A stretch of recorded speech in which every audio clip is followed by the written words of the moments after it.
Here we go for chapter 3, Foundation of Program Creation. And I want to talk to you about some of the things that you might not actually be expecting to come up when you're creating your offer. So, the first thing is that I'm sure you've seen a lot of coaches with a lot of offers and a lot of ways to do it.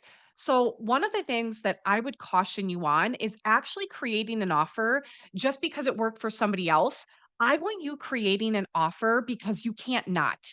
I want you doing something because you're actually inspired. You feel lit the fuck up to do it. I don't want you creating because you feel like it's the thing to do or it worked for somebody else. So, like, one time I did this thing where it just came to me out of nowhere. And I decided that every 22 minutes after the hour, if somebody sent me a message, they were going to receive a gift. And so, literally, I announced to my community if you message me, it was between like I don't know, I don't remember the time, but let's just say 10 AM to 10 PM. So every 22 minutes after the hour, so 10:22, 11:22, 2:22, 3:22, if you messaged me exactly on the dot, you were gonna be gifted something.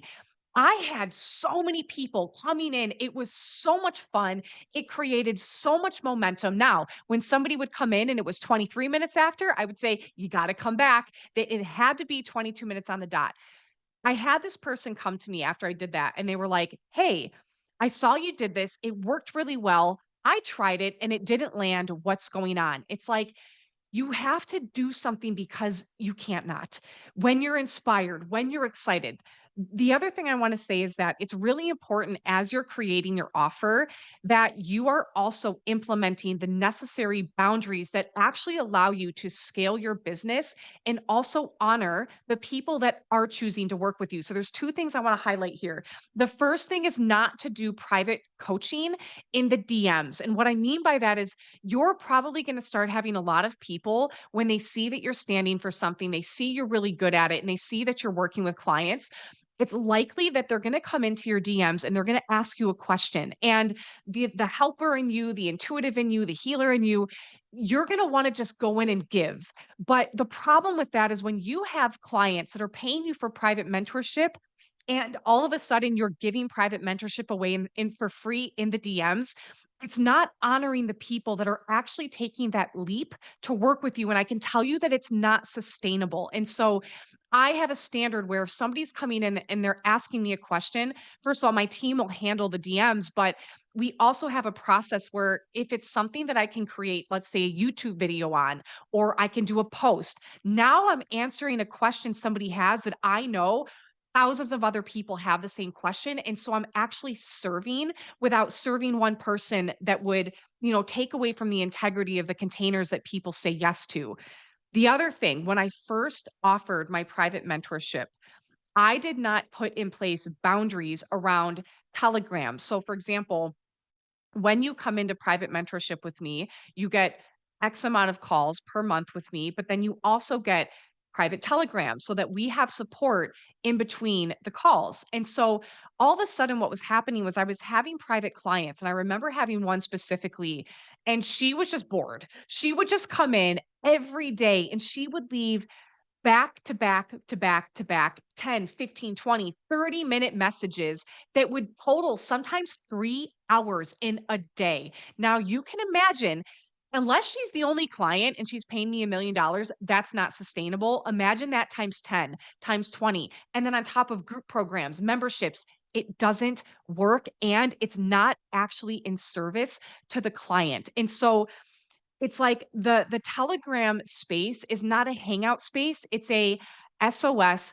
I'm hitting a glass ceiling. I can't seem to bust through this. I have a question about strategy, business, or this is coming up and I need support. So, one of the things that I implemented was if you're going to leave a Telegram message, the request is that it's no longer than a 4-minute voice message. And honestly, even that is long because a question doesn't take 4 minutes. And so it's really important that these are some of the things that you're considering because you also want your client to have a very clear expectation of how to use the space so they're getting the most out of it. I love this because creating and structuring the foundations of your program, the fact that you can learn from us and we've kind of taken that step first, this is where we get to call the shortcuts, right? This is collapsing time. So inside this chapter, you are going to get everything that you need to know about choosing the right offer type, right? Do you start with private? Do you start with group? Do you start with the mastermind?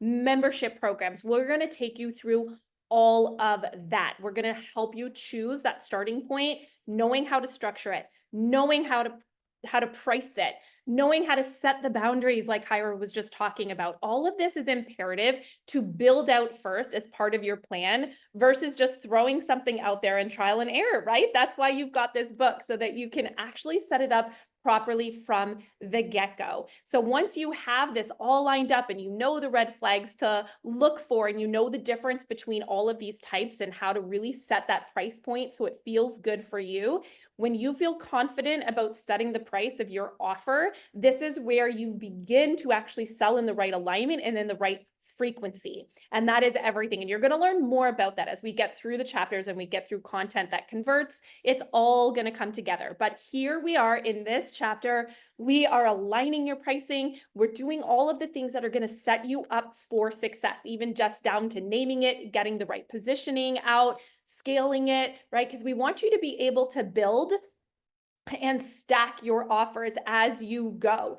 And Kyra has also talked about this in a previous chapter video, but starting with one thing, getting really, really, really good at that one thing. So what we're recommending not doing right now is actually having one offer from each one of those pathways. So launching your coaching business with I am brand new to the coaching space, and here's my private, here's my membership, here is my mastermind. It's like, let's choose one pathway, nail it, become known for it, get really good at it, and then begin to stack. So all of that you'll be able to outline in this chapter. So let's go ahead and dive in.